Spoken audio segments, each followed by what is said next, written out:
rahasia yang sudah saya praktekkan dalam hidup dan ini sangat luar biasa. Makanya dibuat menjadi tematik supaya gampang memahaminya. Yuk sekali lagi. Jadi kalau begitu manusia itu siapa? Manusia ini adalah makhluk cahaya kalau begitu, yang sedang belajar mengalami pengalaman rasa lewat tubuh. Gampang ya? Jadi aslinya kita ini bukan makhluk bumi yang sedang mengejar cahaya. Aslinya kita ini adalah makhluk cahaya yang sedang belajar pengalaman rasa lewat tubuh. Karena semua pengalaman rasa ini tidak akan terjadi bagi jiwa kalau tidak ada tubuh. Makanya orang-orang bijak mengatakan tidak ada kejadian tanpa tubuh bagi jiwa. Jadi semua kejadian itu akan dirasakan oleh jiwa ketika jiwa ada dalam tubuh. Oleh karena itu kenapa kita sering menangisi orang yang meninggal? Bukankah sebetulnya orang yang meninggal itu sedang dibebaskan dari rasa? Karena rasa sakit itu ada ketika dia dalam tubuh. Ketika keluar dari tubuh malah dibebaskan dari rasa sakit. Harusnya tidak memandang orang meninggal itu sebagai musibah. Harusnya memandang orang meninggal itu sebagai berkah. Jadi saya juga heran, kenapa kalau ada orang meninggal bilang inna lillahi wa inna ilaihi rajiun. Padahal di Quran dikatakan apabila ada musibah datang kepadamu, ucapkan inna lillahi wa inna ilaihi rajiun. Kan pertanyaannya, dikelirkan dulu apakah yang terjadi musibah atau tidak. Ngerti nggak? Ya kita kan sudah otomatis aja. Ada sahabat mati langsung wa innalillahi wa inna ilaihi. Kecuali saya yang nggak begitu. Ya kalau ada yang meninggal, saya tidak bilang itu. Saya doakan saja semoga beliau berpulang dengan sempurna, memenuhi ayat innalillahi wa inna ilaihi. Begitu. Jadi saya membicarakannya begitu. Bukan innalillahi wa. Kan lama-kelamaan innalillahi dianggap doa untuk orang meninggal. Padahal sebetulnya di Quran, apabila ada musibah datang kepadamu, ucapkan innalillahi wa inna ilaihi rajiun. Jadi itu kalau ada musibah. Nah, kalau meninggal bukan musibah bagi orang yang berkesadaran, malah meninggal itu justru pembebasan dari rasa sakit. Kan bukan musibah sebetulnya. Anugerah harusnya dibebaskan rasa sakit. Coba kalau di sini tinggal terus ngompol di kasur, pup di kasur, bukan nyusahin yang hidup, dia juga jadi susah. Betul nggak? Mau pergi dari kasur tidak mampu. Ngerti maksud saya? Kan lebih bagus pulang. Karena jiwa itu cerdas. Ketika dia tahu rumah kontrakannya tidak layak pakai, dia keluar. Kan kita nih ngontrak di sini. Saya sudah ngontrak 58 tahun. Dan suatu saat rumah kontrakan ini kan habis. Makanya saya sudah menyiapkan rumah kontrakan baru. Sudah pada nyiapin belum? Makanya takut mati. Ya tak? Iya. Sudah takut mati, takut hidup lagi. Makanya orang yang kayak gini kan hidupnya setengah mati. Iya, lelah hidup itu, capek. Karena nggak ngerti esensi dari kehidupan. Berhayal saja, tempat istimewa setelah kematian. Padahal di sini tidak bikin apa-apa.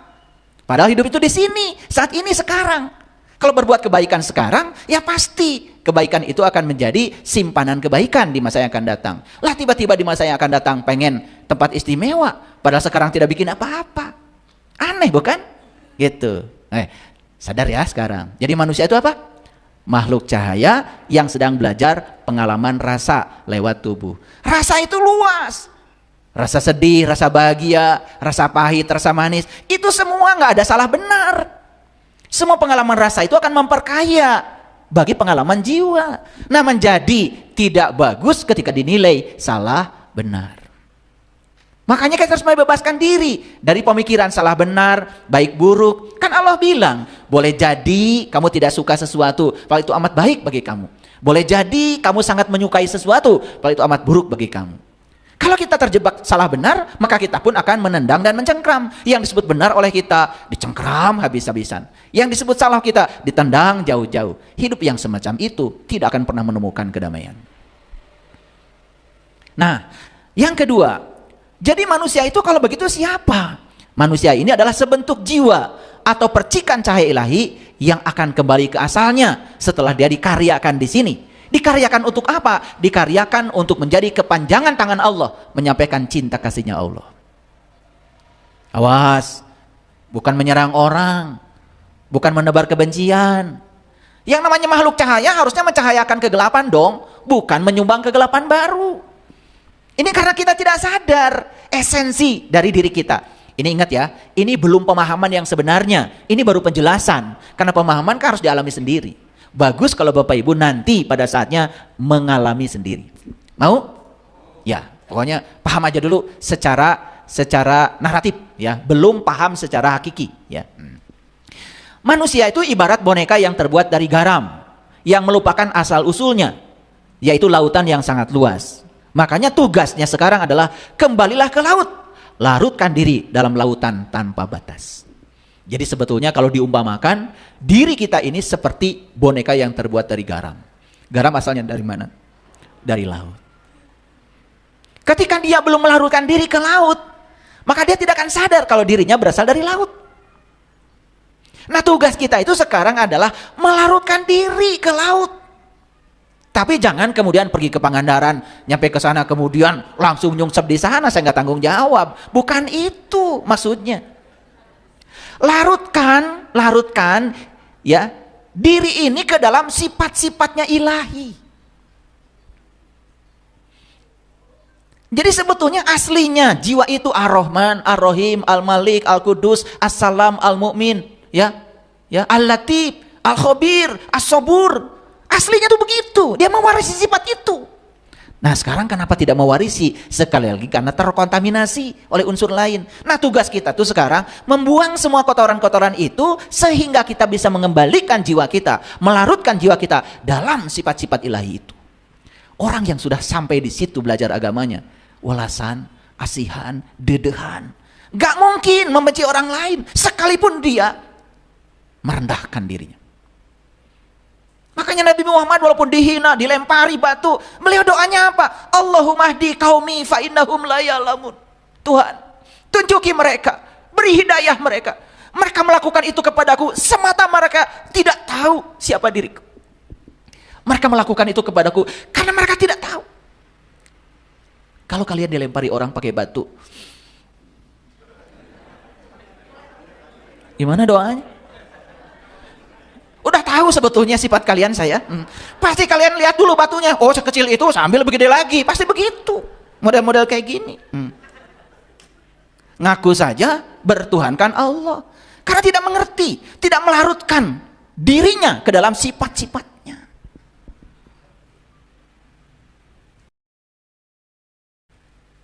Itu yang dikatakan di Quran sibgot Allah. Maka kamu harus mencelupkan diri pada sifat-sifatnya. Tapi jangan lupa, sifat itu tidak pernah terpisah dari zat. Makanya kita belajar 4 sifat. Asmanya, sifatnya, afalnya, dan sang wajibul wujud. Dan yang 3 itu, asma, sifat, dan afal, itu terkurung dalam wajibul wujudnya. Kalau ingin tahu semuanya, ya temuinya yang paling utamanya. Kan kalian juga tidak mungkin kan merasakan garam kalau nggak mau makan garam. Karena sifatnya terkurung di dalam materinya yang bernama garam. Dan sifat dengan zat tidak mungkin bisa dipisahkan. Karena apa? Alamat untuk sifat adalah zat. Jadi tidak cukup kita menghafal Asmaul Husna, tidak cukup kita belajar sifat 20, nggak cukup. Kita harus melarutkan diri kita. Disitulah perlunya bimbingan seseorang yang tahu. Kan sudah dari dulu belajar Asmaul Husna, udah apa-apa. Tetap aja tidak pengasih, tidak penyayang, betul nggak? Tetap aja kasar, tetap aja nggak sabar, tetap sempit sudut pandangnya, kan begitu. Karena kita baru di tingkat berpikir tingkat dasar, yaitu mengingat. Belum menjadikan ilmu sebagai sintesa, belum menjadikan ilmu sebagai sesuatu yang menolong kita. Yang keempat, pada akhirnya semesta akan memaksa seluruh jiwa untuk kembali dengan caranya sendiri melalui sunnatullah. Nah, kita harus paham apa itu sunnatullah. Yuk kita lihat dulu ayat ini. Ini Quran surat Al-Baqarah ayat 155. Ya. Dan sungguh akan kami berikan cobaan kepadamu dengan sedikit ketakutan, kelaparan, kekurangan harta, jiwa dan buah-buahan. Dan berikanlah berita gembira kepada orang-orang yang sabar. Nah, Allah di sini bercerita tentang orang-orang yang sabar. Semua yang diceritakan oleh Allah di sini, semuanya adalah hal yang kita tidak inginkan. Betul? Ibu Dalilah baru beberapa waktu yang lalu ditinggalkan suami. Tapi ada satu pernyataan beliau yang tadi terucap sambil menangis. Saya menjadi kuat. Bukankah suami yang pergi itu adalah cara semesta untuk menyelamatkan jiwanya Ibu Dalilah? Terus apa kabar? Kenapa kalian berduka cita? Kan suka begitu kalian tuh kalau bikin WA, turut berduka cita. Orang sudah sedih, kalian malah turut. Jadi aneh gitu. Cuman karena kita ini sudah latah, ya sudah latah. Kalau udah meninggal kan langsung turut berduka cita, innalillahi wa inna ilaihi rajiun. Kan begitu. Harusnya kan kalian datang membahagiakan, memberikan pengarahan. Seperti yang saya sampaikan. Ibu menjadi hebat. Ibu disuruh mandiri sama Allah. Jiwa ibu sedang dikembalikan kepada asalnya. Karena jiwa itu asalnya mandiri. Dan jiwa selama ini membangun kemelekatan. Dipisahkan tempat bergantungnya. Dipanggil oleh Allah. Bagi suami Ibu Dalilah itu yang terbaik. Bagi Ibu Dalilah itu yang terbaik. Apa kabar? Di mana letak kesalahannya? Bukankah itu cara semesta menyelamatkan jiwa?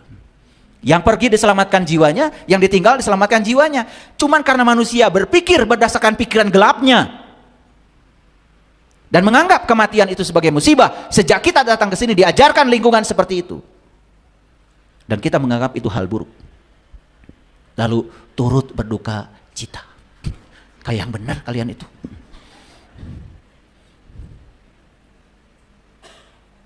Makanya coba ya kalau ikut WA group itu ada yang warasnya gitu 1-2 gitu di situ.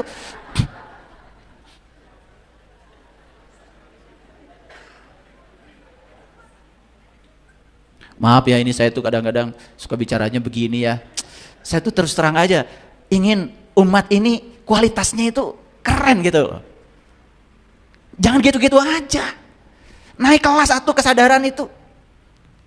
Doa buat yang meninggal aja gitu aja dari dulu. Apalagi kalau Idul Fitri sama nyonteknya. Iya. Minal aidin wal faizin. Mohon maaf lahir dan batin. Saya telepon dia. Minal aidin wal faizin itu artinya apa? Ya itu Pak katanya, mohon maaf lahir dan batin. Loh. Itulah bahayanya belajar agama di kartu lebaran. Padahal itu kan doa. Minal aidin wal faizin, semoga Anda termasuk orang yang kembali dan peroleh kemenangan. Harusnya amin. Bukan sami-sami. Itu nusari pang tarik nata eta. Tara mikir. Punten ya Bu ya. Ini terpaksa harus disampaikan ya. Karena apa? Kita itu dari lebaran ke lebaran, dari saum ke saum itu gak ada yang baru. Sampai kue aja itu aja. Yang lebih lucu lagi masalah ya. Masalah di tahun ke tahun tidak berubah. Itu masalah itu aja. Selalu ketemu si A itu tuh ya. Pasti kalau ketemu saya masalahnya itu. Gak kreatif, masalah aja masih itu aja. Ini ada kabar gembira nih. Coba perhatikan ayat ini. Dan sungguh kami akan berikan kepadamu cobaan. Sedikit ketakutan, kelaparan, kekurangan harta, jiwa dan buah-buahan. Dan berikanlah berita gembira kepada orang-orang yang sabar. Siapa orang yang sabar? Jangan buru-buru didefinisikan sendiri. Tanya Al-Quran. Karena setiap ada kata yang tidak dimengerti, pasti ada penjelasan di ayat berikutnya. Nah, di ayat selanjutnya, orang yang sabar itu, kata Allah, allazina idza asobathum musibah qalu inna lillahi wa inna ilaihi rajiun. Orang yang sabar itu adalah orang yang apabila ditimpa musibah, mereka mengucapkan inna lillahi wa inna ilaihi rajiun. Saya tanya dulu, mengerti belum? Mengerti belum? Jangan pakai insya Allah. Insya Allah itu sebetulnya keren awalnya. Insya Allah itu artinya ya saya akan melakukan. Tapi di Indonesia insya Allah sudah terdistorsi. Insya Allah itu sebetulnya jawaban yang kelihatannya seperti soleh, padahal sudah ada niat tidak akan melakukannya. Kita sudah menurunkan derajat makna dari kata insya Allah. Makanya saya tidak suka menyebut wanita. Karena dalam etimologi bahasa, wanita itu artinya sesuatu yang menggiurkan dari bahasa Itali. Saya sukanya perempuan, asli bahasa Indonesia. Empuknya yang dipertuan. Orang yang layak untuk dihormati, dihargai. Udah jadi ke gitu ya, nanti belajar bahasa lagi. Kesini dulu, kesini dulu. Jadi orang sabar itu siapa? Nih, alhamdulillah Pak, setiap kali ada musibah, saya selalu mengucapkan innalillahi wa inna ilaihi. Jadi, kamu sabar? Itulah belajar agama terlalu dangkal. Nih saya kasih tahu ya, yang suka bilang innalillahi wa inna ilaihi rajiun, bahkan mahrotnya juga udah Iqra 6. Di sini banyak. Tapi belum tentu kalian orang sabar. Makanya harus dipahami. Harus dipahami. Nah, innalillahi sesungguhnya kita berasal dari Allah. Wa inna ilaihi rajiun, dan kita akan dikembalikan kepada apa yang kita pertuhankan. Kalau kita menuhankan Allah, tempat kembali kita pasti Allah. Pertanyaannya satu, apakah kita sudah menuhankan Allah? Kalau sudah menuhankan Allah, timbul pertanyaan yang kedua, apakah kita sudah tahu dan kenal kepada Allah? Kan timbul pertanyaan lagi. Nah, mengucapkan itu bukan berarti membacakan innalillahi wa inna ilaihi rajiun, tetapi mengalami, mempraktekkan dalam hidup. Karena tidak boleh kita mengucapkan kalau kita belum mempraktekannya. Sekarang bagaimana praktek innalillahi wa inna ilaihi rajiun? Prakteknya sederhana. Coba perhatikan musibah itu apa? Musibah itu segala hal yang datang kepada kita dan tidak dikehendaki kedatangannya, bukan? Ulangi lagi, ini agak telat ya. Ngangguknya agak telat. Jadi musibah itu adalah segala hal yang terjadi dalam kehidupan kita yang tidak diundang, tidak diharapkan kedatangannya. Setuju? Oke. Sedangkan yang namanya berkah, itu segala hal yang datang dalam kehidupan kita dan itu yang kita tunggu-tunggu kedatangan. Oke? Baik. Pertanyaan saya. Ketika datang sesuatu dalam kehidupan kita dan itu tidak dikehendaki kedatangannya, apa respon kita terhadap yang datang itu? Menolak? Marah? Kecewa? Jengkel? Itu yang namanya orang gak sabar. Walaupun mengucapkan innalillahi wa inna ilaihi rajiun. Selama ini kita terjebak pada ucapan yang diucapkan tidak mengerti. Asal sudah dapat ucapan innalillahi wa inna ilaihi rajiun, apalagi innalillahi wa inna ilaihi rajiun. Wah, udah Iqra 6. Bukan itu esensinya. Agama itu praktek, bukan ucapan. Yang ucapan gitu banyak, tetapi tetap menolak, bukan? Nah, harusnya ketika dapat sesuatu yang tidak diinginkan, kata Allah, yang tidak diinginkan aku berikan kepada kamu. Bukankah itu cara aku untuk membuat kamu menjadi orang-orang yang sabar?